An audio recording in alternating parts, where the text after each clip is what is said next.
The views expressed on Science for the People are not necessarily the views of this station, its affiliates, sponsors, or advertisers. This week on Science for the People, we're exploring the evolving frontier of extreme weather and how it's influenced by our warming planet.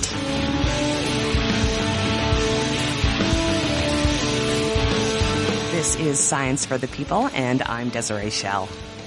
With me is Kathryn Miles, whose work frequently appears in Outside Magazine, Popular Mechanics, History, and countless other publications. Kathryn currently serves as writer-in-residence for Green Mountain College and as a faculty member in Chatham University's Low Residency MFA program. She's also the author of Superstorm, 9 Days Inside Hurricane Sandy. Welcome, Kathryn. Hi, thanks for having me. Now, how much did you know about weather science before you wrote this book?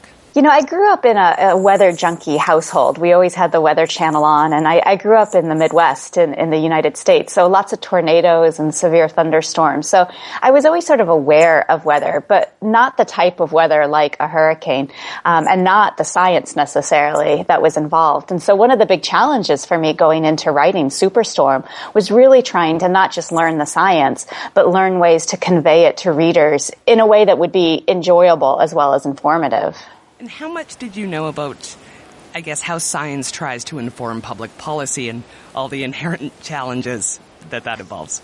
Well, I think of myself as an environmental writer. All of the journalism that I do has an environmental focus. So science is always really foregrounded in my mind. And one of the reasons that I went into this line of work is I really wanted to find a bigger way to make an impact. I went through a very traditional Ph.D. and I was doing scholarship. And, you know, if 5 people read something I wrote, I was really excited. And so particularly in an age of climate change and an age when so much is happening with the environment, it seemed really crucial to me that I find a way to convey bigger messages that more people would hear. And now, Superstorm details the 9 days prior to Sandy. So why 9 days? I was really interested in why this storm, which admittedly was the largest hurricane on record for the Atlantic, but it wasn't a strong storm, by any stretch of the imagination. In fact, for several moments during its genesis, it wasn't even a hurricane. It was a tropical storm or a hybrid storm. And yet for all of this lack of power, the storm was unimaginably damaging, both in terms of death, in terms of overall cost, in terms of really sort of affecting the U.S. psyche. And frankly, the Canadian one as well. You know, one of the deaths from Sandy was a woman in Toronto. And so I was really interested in how it was that this storm could have such a big impact. It seemed to me like we got a lot wrong, both in terms of the science, but also in terms of the policy and how we responded to the risks associated with the storm. And so I really wanted to unpack why and why it had such a big impact. Well, when exactly was it that meteorologists started to realize that with Sandy they may have a different kind of storm on their hands? It took a few days, actually. The storm began as a very classic late-season hurricane, and about 10 days before the storm made landfall, one of the long-range forecasting models, the European model, suggested that the storm was going to make that bizarre turn into New York and New Jersey. And at the time, most meteorologists laughed. They thought, well, that's impossible. And they said, furthermore, the best way to know where a storm isn't going to actually go is to see where, we say it's going to go 10 or 7 days out, because our track forecasting is still a very complex endeavor. And we need to be about 5 days out to really get it right. So initially they thought, well, this is going to do what every other hurricane does. It's going to move its way up the coast. It's going to hit one of those high pressure systems that tends to hang out over Bermuda or the Bahamas. And it's going to kind of like a pinball shoot out into the Atlantic and everything's going to be fine. And it really wasn't until we got to about 6 days, 5 days before the storm made landfall that we started to see, first of all, look, this is not going to be a hurricane. This is going to be this weird amalgamation of storms, which makes it hard to predict. And it really does look like it's going to make landfall in, the most populated city in the country. So that's when really I think the U.S. forecasters had to kick it into high gear, make a lot of really hard decisions. And we started to see this domino effect that began to affect everybody from, entire communities to average citizens. So that was the National Hurricane Center that originally made that discovery? Yes. The U.S. has a fairly Byzantine meteorological system, and that's one of the things that I really wanted to unpack in this book is why forecasting can be so difficult. And all of these different branches are under the sort of larger umbrella of NOAA. And what we have is this sort of division of labor. And for the National Hurricane Center, at the time of Sandy, their mission was so narrowly defined that they could only issue watches, warnings, and advisories for storms that were purely tropical systems. Once a storm became anything other than a purely tropical system, they literally couldn't issue those watches, warnings, and advisories. And that's where the trouble really started, because Sandy, very early on, began to transition into this hybrid storm. And when that happened, the National Hurricane Center realized that they weren't going to be able to get the information out to the American public. And so we saw this real sort of flurry of activity. As one person at the National Hurricane Center said, we had 4 really bad decisions, and we had to make the one that was the least bad. And what they decided to do was hand over responsibility for the storm to these small regional National Weather Service forecasting offices. And these are offices that are staffed by very qualified, very good meteorologists, but they're staffed by maybe, teams of 5, for instance. A lot of these offices have holes in the staffing. They're understaffed, they're underfunded, and so they're not really up for the challenge that, for instance, the National Hurricane Center is. And then further complicating the situation is the fact that, unlike Canada, where your meteorological system is directly tied to your national broadcasting system, so those messages get out right away, the U.S. doesn't do it that way. So even if you have a National Weather Service office issuing a watch or a warning or something like that, it's not directly tied to a media outlet, so people don't know. And so that there was a lack of communication that proved really deadly in this storm.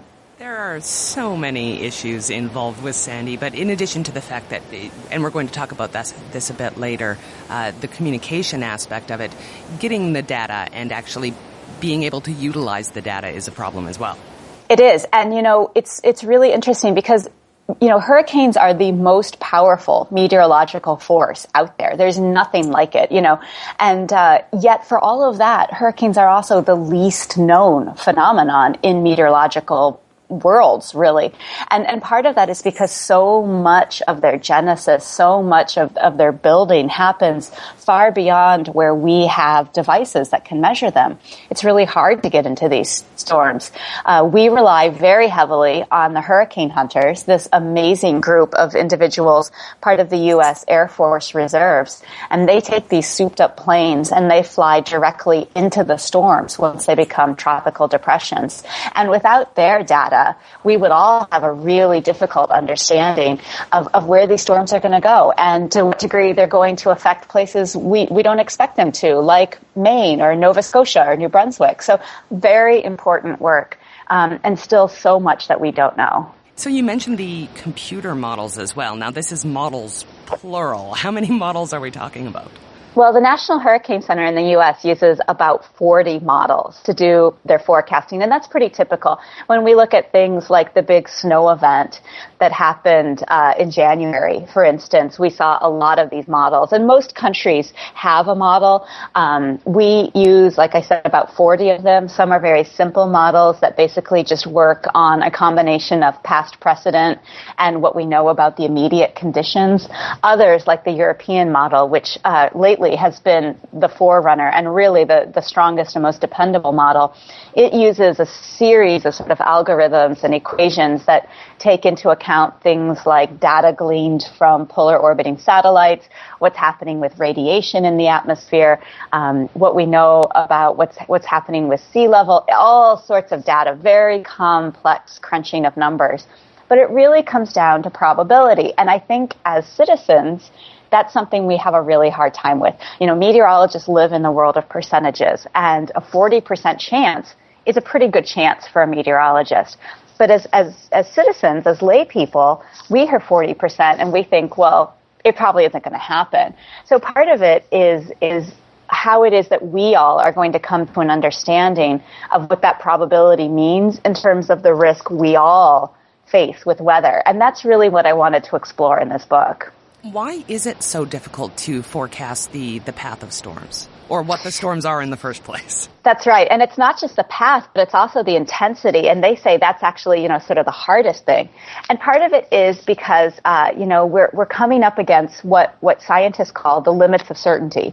If your listeners are familiar with the butterfly effect, they know that, one tiny little thing that happens somewhere else can have these wave effects that by the time it reaches us is much, much bigger. So one tiny data problem that happens on day one of a forecast becomes exponentially so as the days go on. So if, for instance, there's a small glitch in some data and that results in saying that the storm is at, X place and really it's at Y, and let's say there's a 25-mile gap between those two spots, each day that we go out with the forecasting, that's going to grow. So what was a 25-mile problem is now a 300, 400-mile problem by the time the storm is actually making landfall.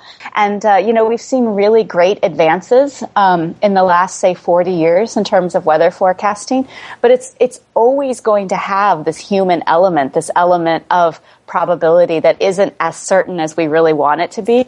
And that's the real challenge for meteorologists is how do they tell us what their best guess is, and it's usually a really informed guess, in a way that we're going to take it seriously. And so I think there's a lot of responsibility that we have as well. It's kind of fun to bash the weather person. It's kind of a good parlor game, really. But, they are really pretty good at what they do. And I think it's really beholden on all of us to really internalize the risk that they're conveying to us. This is Science for the People, and I'm talking to Kathryn Miles, author of Superstorm, 9 Days Inside Hurricane Sandy. So now, what's the normal process with a storm or a hurricane? Something looks odd in the data, and then what? So the normal process is a really codified one, and what happens is the National Hurricane in the United States is watching all of these systems. And I think what's really important to understand is the fact that this is not sort of defined by national boundaries. So it's not the case that, for instance, the National Hurricane Center is really only focusing on those storms that may be a threat to the United States.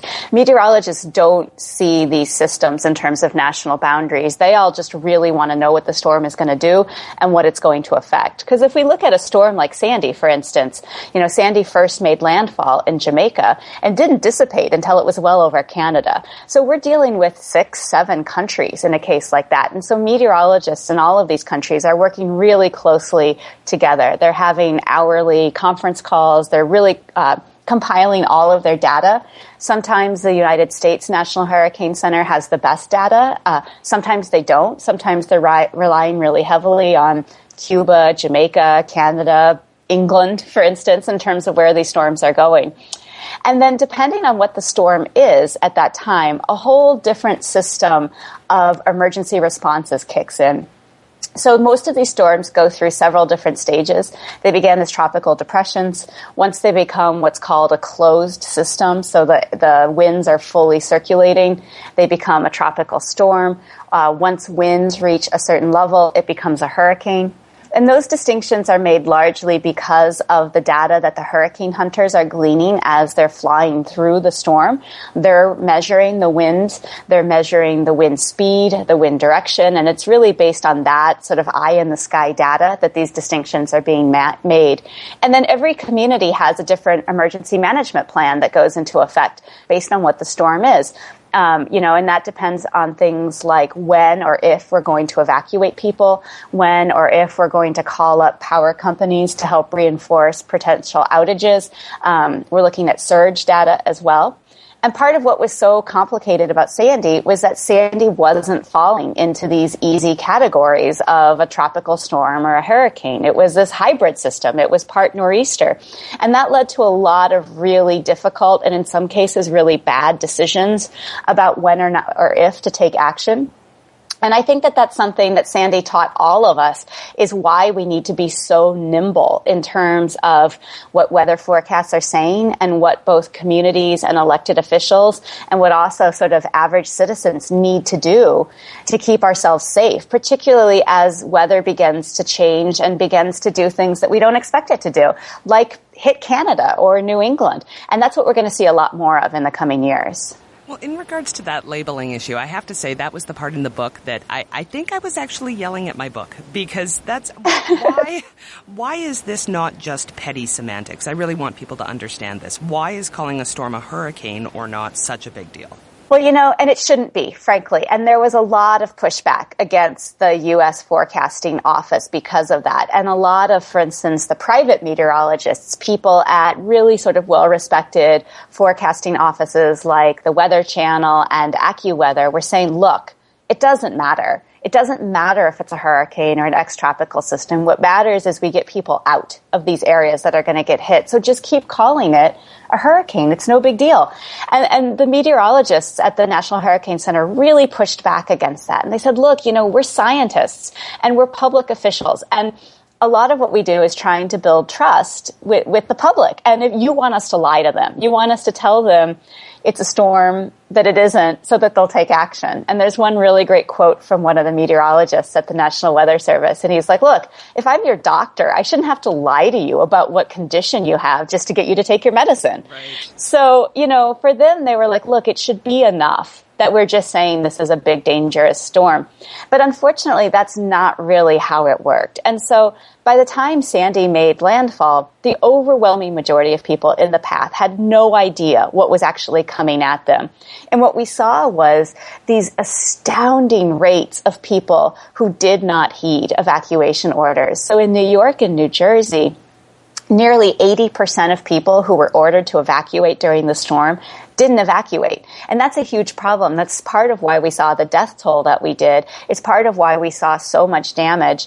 And it's damage that continues to plague Americans today. There are thousands and thousands of insurance claims clogged up in U.S. courts right now because insurance companies are saying they don't have to pay because the storm wasn't a hurricane. So these are people who have had their homes destroyed. 2.5 years later, they still haven't seen a single penny towards rebuilding.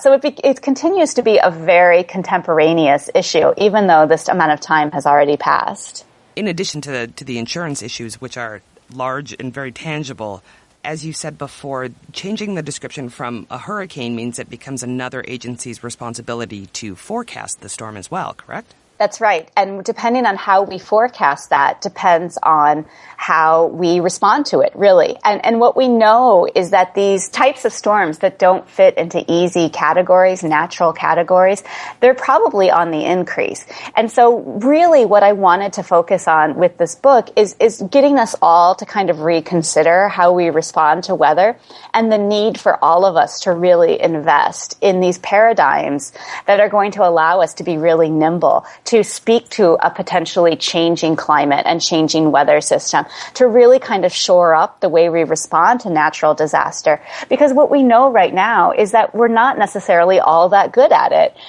Both of our countries tend to be much more reactive than they tend to be preventative. And I think Sandy really called attention to that. Sandy broke so many rules in terms of its storm. Sandy affected so many people in both countries, frankly. And it really kind of left us flat-footed and dumbfounded. And so I think we really have to reconsider all of these sorts of things, both in terms of how we do the science, how we respond to the science, what policies we have, so that the next time one of these storms hits, we will be prepared. And we will talk more about that after the break. You are listening to Science for the People, and my guest is Kathryn Miles, author of Superstorm, 9 Days Inside Hurricane Sandy. Stay tuned.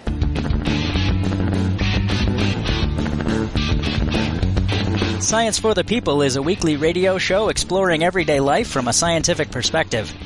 To find out where Science for the People airs near you, or to listen to past episodes, check out our website at scienceforthepeople.ca.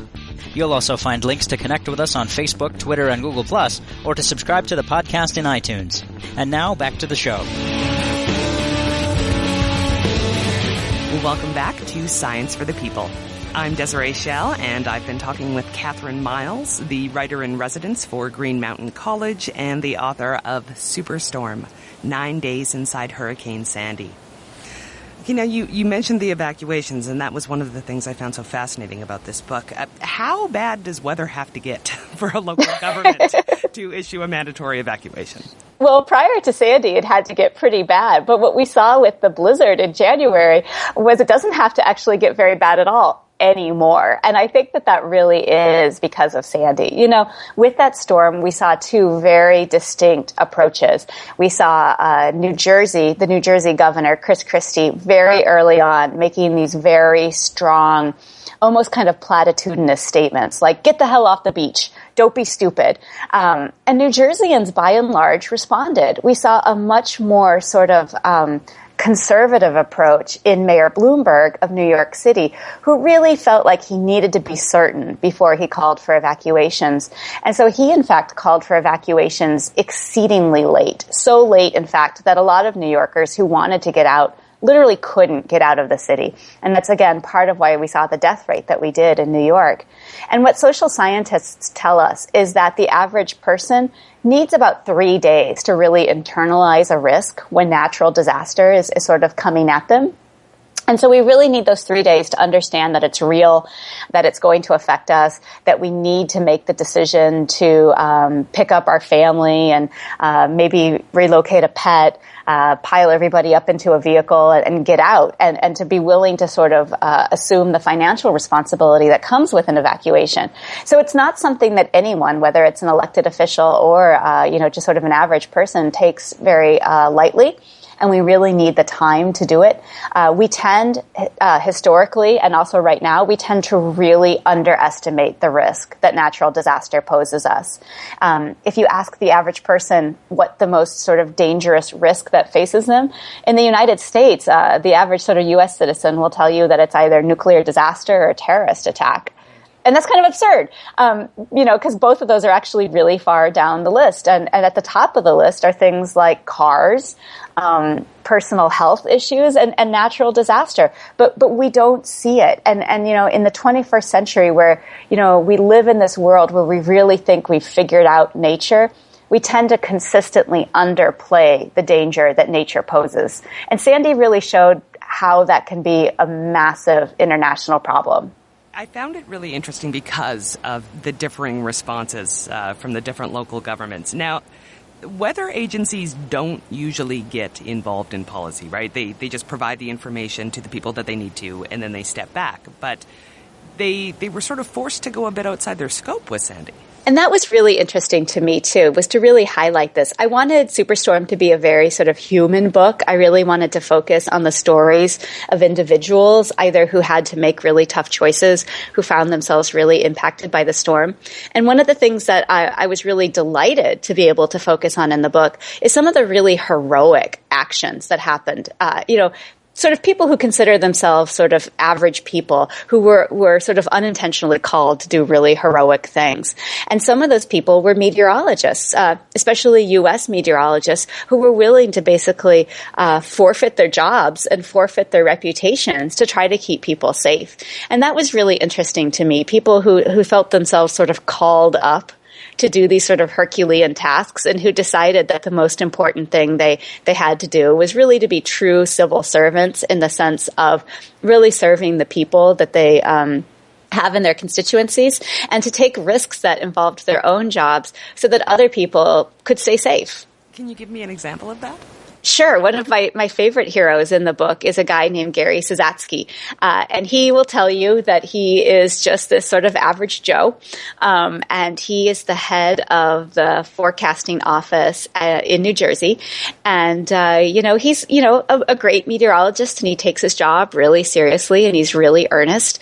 And as this storm was coming, he saw really quickly that action wasn't being taken, that both elected officials weren't calling for evacuations, weren't doing things to protect the grid or public transportation. And so he broke ranks, basically, with the National Weather Service, and he broke protocol, actual rules that are stated about how he should do his job. And he started issuing these very personal, very emotional pleas, saying, look, please, please, please get out. He published his personal home number, his cell phone number, and he's like, look, if you're hesitating about not evacuating, just give me a call, night or day. I'll help you out. This was not within the sort of accepted school of how to approach storms. He did it anyway, and he's become a real hero as a result. And I think he may change the way forecasts are delivered. I think that meteorologists really understand that they get lost in their own science sometimes, and that science doesn't necessarily translate to the people who are receiving the forecasts. He saw that. He was willing to step up, and he saved lives. And I think that's a really wonderful story. And sort of touching on that, social media and the 24-hour news cycle also play a role here. Huge role, and they're really, for both good and bad, defining how we deal with all sorts of risk. And so what's happening in terms of weather is it used to be the case that we all, as sort of consumers of media, there was really only one place we could go to see, for instance, satellite images or radar images, and that was the national news, and it happened once a day, maybe twice a day. And so that allowed our forecasters to really take the time to kind of get their ducks in a row and really figure out how and what they were going to forecast.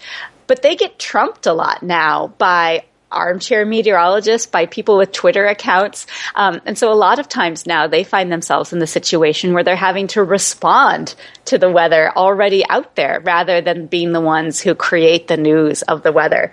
And so sometimes they have to show their cards before they really want to. Sometimes they're having to sort of undo misinformation. And they really hope, they desperately hope that the reporters and the media folks out there are going to stop with the hype, because they feel like so much of the hype over these storms creates this situation basically where we're kind of crying wolf. And so when the next big storm actually comes, the people who consume the media are like, well, they always say it's the storm of the century, so this one isn't going to be. So I think there's a lot of responsibility for journalists as well.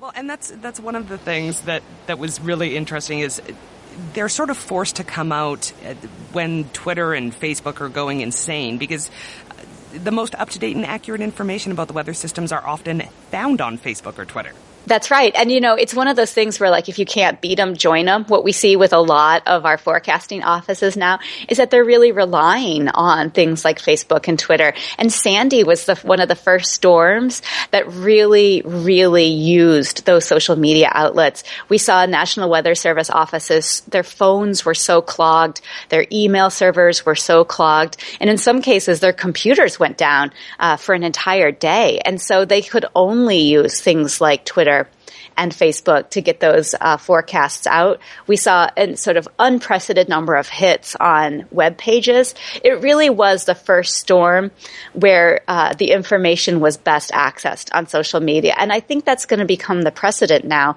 for future storms. It's where we're all heading. I think more and more and more we're using our phones basically as our outlet to the world. I talked to one forecaster who said that he was using a weather app from his local news station on his iPhone to check the weather, and he was in a National Weather Service forecasting office.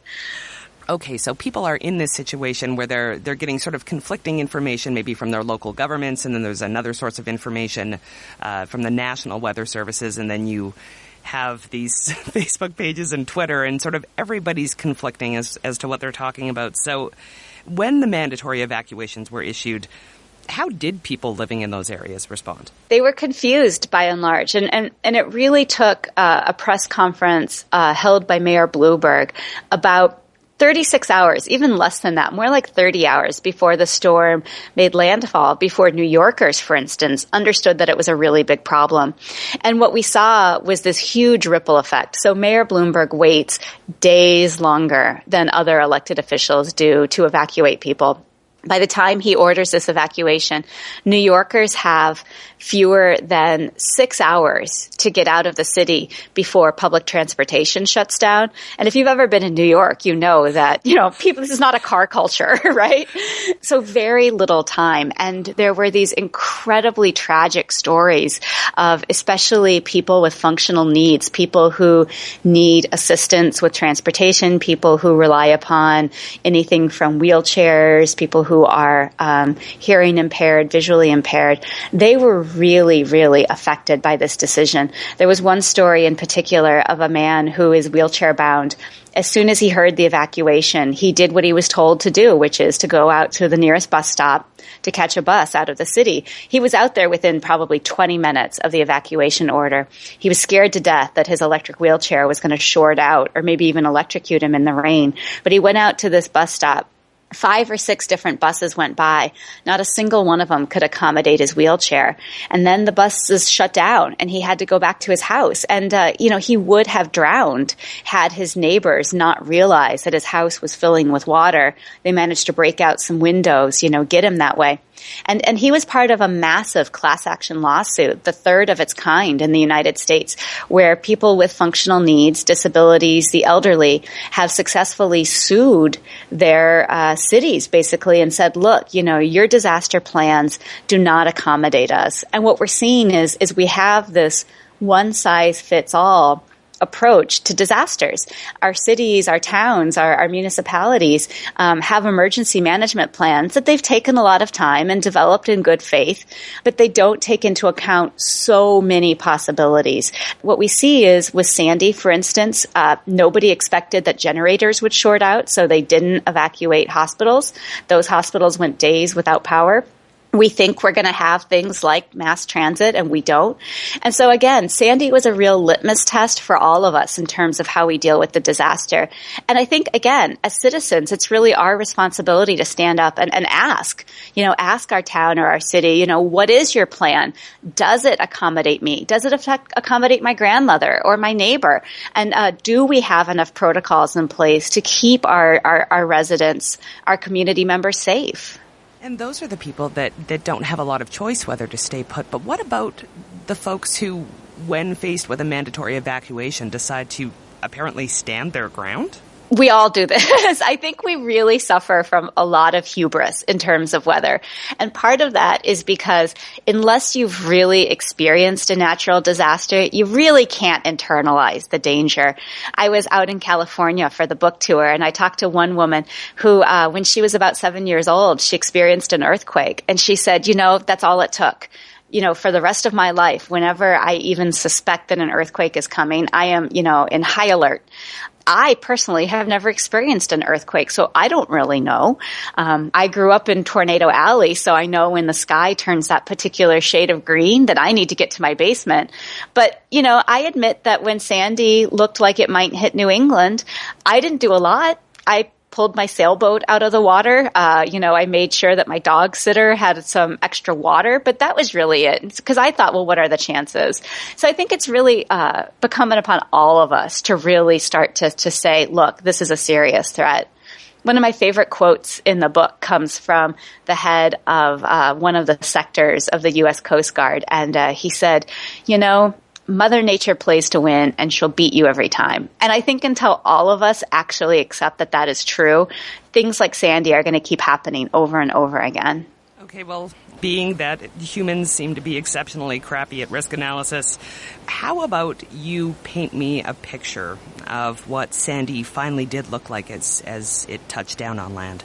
The storm itself was massive. It encompassed over 1 million square miles. The diameter of the storm was over 1,000 miles. Huge, huge storm and messy storm. And I think that's part of what was so beguiling to the forecasters was by the time Sandy made landfall, it didn't look anything like a hurricane. And so nobody really knew what the effect was going to be. One thing that I think is really important for listeners to understand is these tropical storms, whether they're typhoons, whether they're hurricanes, we think the big problem is wind, but it's actually surge. And what we see with surge is very different types of surge depending on topography. So if you look at something like Katrina, we saw this very gradual upwelling of water that eventually overcame New Orleans' best attempts at barriers at the levees. We saw the breach, but the breach really took quite some time to happen. And that's because the Gulf Coast, the topography of the ocean floor is very very flat. It's a very gradual incline up to land. The tidal difference in a place like the Gulf Coast, marginal. If you look at the tides that we see in the Maritimes in New England, we've got these huge tides, 10-foot, 14-foot tidal differences between high and low. We have very sort of stark topographies on the ocean floor. We have this immediate sort of uprising as the ocean floor makes land. And that makes for a very different type of surge. And so what people affected by Sandy said over and over again to me was like, look, by the time it hit, it was honestly like being in a horror movie. Like it was like watching this tidal wave of water come and make land. Like 1 second there was no water, and the next second there was this 10-foot wave coming down our street, filling up cars, pulling houses off their embankments. And I really wanted to try to convey that sense of horror and terror in the book. Everybody kept saying it felt like a horror movie. And so I wanted to write a book that felt like you were reading some sort of chiller as well, too. Oh, no. Success. Thank you. My agent, who's wonderful, and, she's always telling me to really focus on character. And for the longest time, I didn't know who the main character of this book was. And finally, I said to her, I think the main character of this book is the storm. And she's like, you're right. It's like Jaws. It's like there's this weird, menacing thing out in the ocean that we can't control, can't see it. It's coming at us. I'm like, you're right. And so I went back and I actually reread Jaws, the novel. And I thought, this is what I want to do. I want to convey this level of suspense. And so in a lot of ways, that was the model that I used to try to convey the science of the storm. Well, I am never going to be able to get the image of a mother having, the waves rip her children out of her arms out of my head. Well, this is the thing, right? This is average citizens having to make these life or death decisions in the face of natural disaster. And sometimes we make great decisions. Sometimes we're Gary Szyzewski, we're the hero. Sometimes we make unimaginably traumatic, very, just horrible decisions that are going to haunt us for the rest of our lives. And yes, it's sometimes hard to read, but I really wanted people to think about that. Where do you want to fall when the next natural disaster befalls you? What decision are you going to make? And we all have to do that. So I wanted people to see what real humans go through when they have to sort of confront this kind of danger in their lives, and really try to personalize it so that we all kind of understand. And I guess that's the fine line, is we want people to be concerned about these kind of things, but we don't want them to panic, because as we saw in the book, when people panic, they also make very poor decisions. Exactly right. And this really comes down to preparedness. And it sounds like the least sexy thing in the world, right? Disaster preparedness. But it's really important. And it's something that we all take for granted, I think. In my household is no different. We get really sloppy about these ideas. But what are we going to do? Do we have a plan in our own homes for what's going to happen if we don't have power for 5 days? Do we have a plan if the house is flooded, if we all get separated? And sometimes it takes a huge disaster like Sandy to really make us think through what's going to happen when that next blizzard hits and we go 10 days without power or without water. What are we going to do? And I think we really, as families, as couples, as individuals, we need to sit down and say to ourselves, where is the nearest shelter that will take our dog or a cat? What will we do if the kids are at school and we're at home and we can't get to them? We tend not to do that because we don't like to think about it. We tend not to do that because we think, well, that can't happen anymore. But Sandy showed us that it really can happen again. Okay, so post-Sandy, what do we see? I guess let's start with, what was the death toll? That is still a matter of debate, if you can believe it. And I think it's going to be a matter of debate for some time. Right now, most people put it somewhere between about 170 and 200.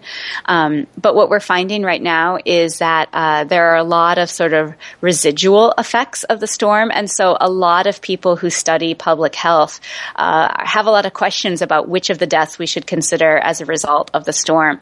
And there have been some new studies, really interesting studies, that have shown that the death tolls for these events should in fact be much, much higher.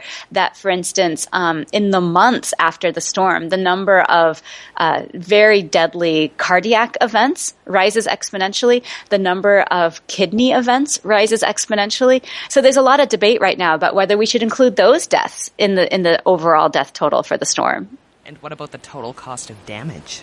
Again, we're still really sussing that out. And I think that for people who don't live in the mid-Atlantic of the United States, and I count myself as well, it's really easy to assume that the storm is sort of over and done with.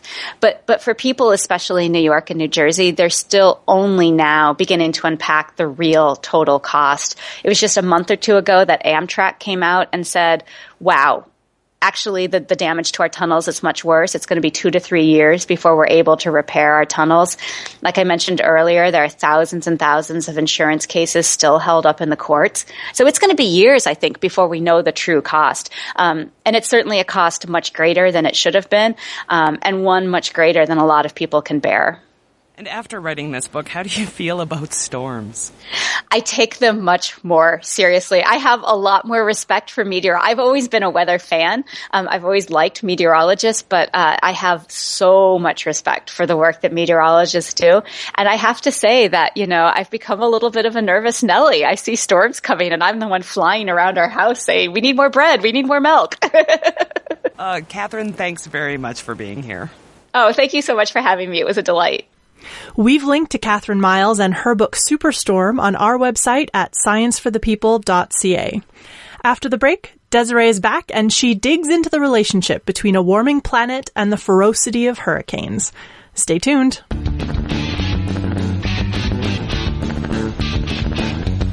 Science for the People is a weekly radio show exploring everyday life from a scientific perspective. To find out where Science for the People airs near you, or to listen to past episodes, check out our website at scienceforthepeople.ca. You'll also find links to connect with us on Facebook, Twitter, and Google+, or to subscribe to the podcast in iTunes. And now, back to the show. Welcome back to Science for the People. I'm Desiree Schell, and I'm here with Christopher Landsea. Christopher is the Science and Operations Officer at the National Oceanic and Atmospheric Administration's National Hurricane Center in Miami. Dr. Landsea's main expertise is in seasonal forecasting of hurricanes, in hurricane climate variability and change, and in testing applied research projects for possible use in weather forecasting. Good to have you here, Chris. Good to be here, and I'm glad to help out this morning. So while I was reading Kathryn Miles' book Superstorm, in which you were one of her characters, I came across sort of an aside about how you don't think that climate change causes an increase in extreme weather conditions. And since I thought that was established science, I was very confused. So since I don't want to misrepresent you, could you explain that position? Right. Well, first off, I think climate change is definitely happening, and that man-made contributions from greenhouse gases, that is carbon dioxide and methane, are contributing toward a warming of the earth and the atmosphere, as well as the ocean. And so that's kind of the background premise, that global warming is occurring and that man-made contributions are part of that. So when you look at that from the perspective of hurricanes are heat engines. So it does make intuitive sense that if hurricanes are provided more moisture or more heat, that they could be more numerous or stronger.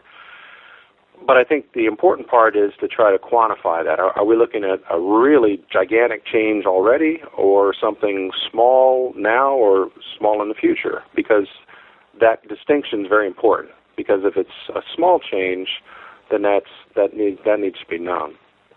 And when you look at the theory of how hurricanes should be affected, as well as the climate models that are run integrated years into the future to try to simulate the Earth's climate, what we see is a couple things. One is that hurricanes, even with a very strong global warming of, say, 2 degrees Celsius or 4 degrees Fahrenheit in the tropics, that hurricanes would be stronger, but only by a few percent. So something that would have said been a 100-mile-per-hour hurricane originally, by the end of this century, would be a 105-mile-per-hour hurricane. so that the changes for the wind speeds look to be fairly tiny, not just now, but a long ways into the future. And the second aspect, when you look at the climate model simulations, is that global warming should produce fewer hurricanes, fewer tropical storms, maybe even fewer major hurricanes. And that's a bit of a surprise, but it's not just the energy that's input into the hurricanes. It's the atmosphere above and what's called the wind shear that can tear apart storms. So it actually turns out that even though there should be slightly more energy for hurricanes to tap into because of global warming, that they encounter a more hostile atmosphere, more wind shear tearing apart the storms and a drier atmosphere in the mid-levels. So that's the kind of expectation, is that hurricanes would be affected by global warming, but the more important question is how much, and it actually turns out slightly stronger, well, by only a few percent, but a substantial decrease in the numbers of storms and hurricanes. So I wouldn't say I don't think hurricanes and global warming aren't related. I think it's important to understand how and how much. Now, we're talking specifically about hurricanes here, but can we extrapolate to other kinds of extreme weather conditions? With regard to global warming and its effect on other phenomena like tornadoes and blizzards and heat waves, you really have to look at all the different phenomena separately. So some might become worse, some might become less of a problem, and those ones that I mentioned are kind of outside of my area of expertise. But one aspect that is important that does also affect hurricane impacts is sea level rise. And we have been seeing a sea level rise of about 1/10 of an inch per year, so about an inch a decade, or 2.5 centimeters. And over a century, that's been about a foot. And so if we see an acceleration of that, say 2 or 3 foot additional sea level rise by the end of the century, even if hurricanes don't change, we would see more impact per hurricane with the storm surge flooding that could result. That's more of a certainty than some of the other aspects of hurricanes and climate change. Now, is this a controversial perspective in the climate science community at all? Well, what I'm providing is my opinion only. Even though I work at the National Hurricane Center and part of the Weather Service and NOAA, this is my perspective as someone who's been in the field for 25 years. And specifically, I've studied hurricanes and climate change that whole time. What other folks depict in the field, I'm not going to speak for them. I will point out, though, that there was a Nature Geophysics Review article a couple of years ago that essentially came out with the same information than what I just provided, that hurricanes would be slightly stronger, they would be less numerous, and sea level rise would go up. So I don't think what I'm saying in the field is that controversial. I think most researchers on hurricanes and climate change, I would think, would say something similar. But there definitely are scientists who would say that climate change is absolutely causing an increase in extreme weather events, correct? I'm not sure. There might be. I'm just saying, for me, with regard to hurricanes and climate change, that whatever effects we've seen so far are so tiny we can't measure, and even by the end of the century, assuming there's a substantial global warming, that we'd have slightly stronger hurricanes, but substantially fewer numbers of them. Okay, so if you're all working with the same science, assuming that there are people that are sort of on the other side of the fence about this linkage, could you say where they're wrong? Does that work? Well, to me, I am a bit concerned when some groups or individuals might use hurricanes as a poster child for global warming. To me, such a linkage is a bit emotional and not appropriate given the science that's been published on the field. And so when you actually take a look at what's been in the peer-reviewed literature, again, the vast majority suggests that whatever we've seen from hurricanes today is so tiny we can't measure any global warming influence. You're right. There's definitely an emotional basis to these kind of positions. But so what kind of data would you have to see then to adopt the position that climate change is causing an increase in extreme weather conditions? Well, one way we can examine the hurricane impacts is to look at the damages. For example, the the raw destruction that hurricanes causes to buildings and infrastructure. And if you do that, you do see a very large increase over the last 20, 30 years especially in the amount of destruction that hurricanes produce. And one can conclude, and actually heard multiple folks mention that global warming has caused much worse hurricane damages.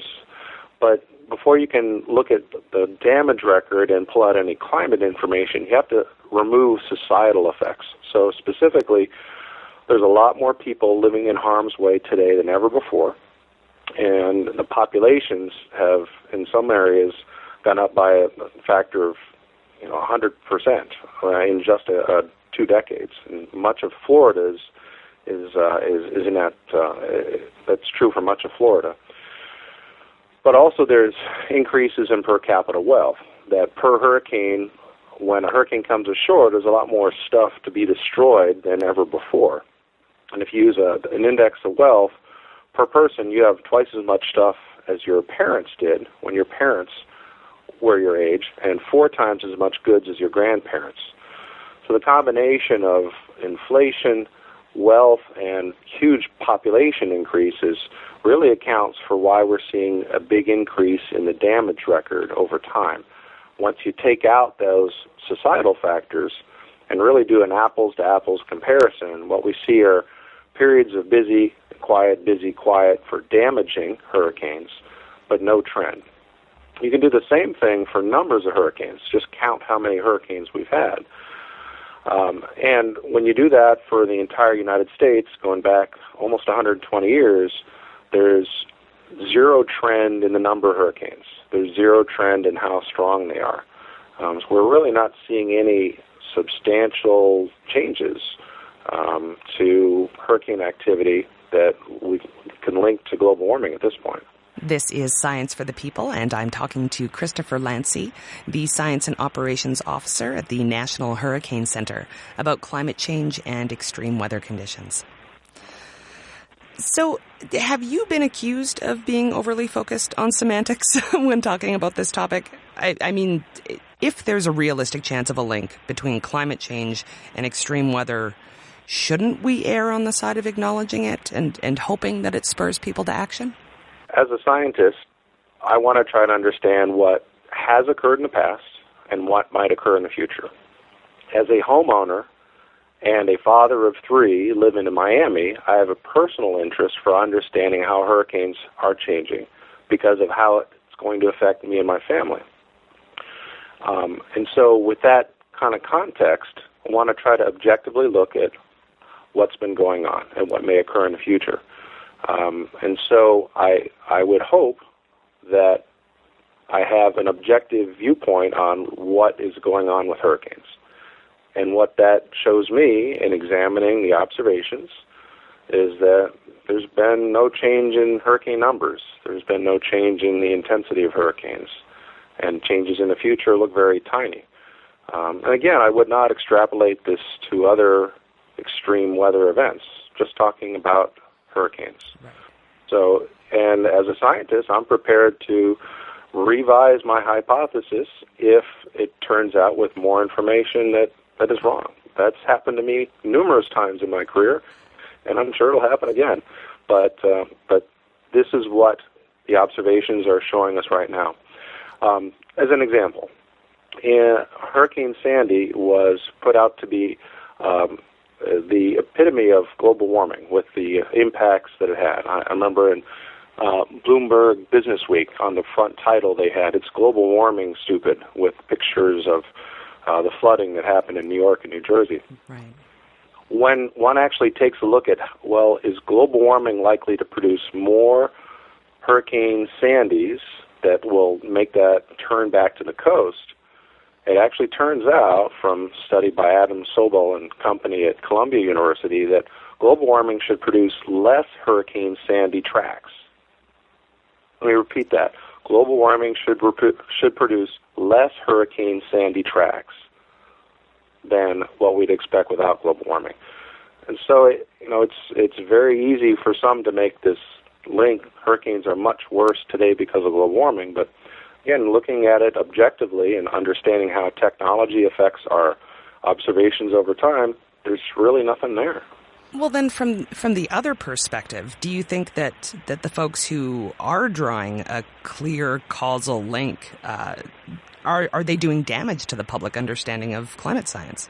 Oh, I would think so. I think that any exaggeration of the potential global warming impacts when one should know better is very damaging to the science and for ones that would like to take precautions because of the impacts that global warming could produce.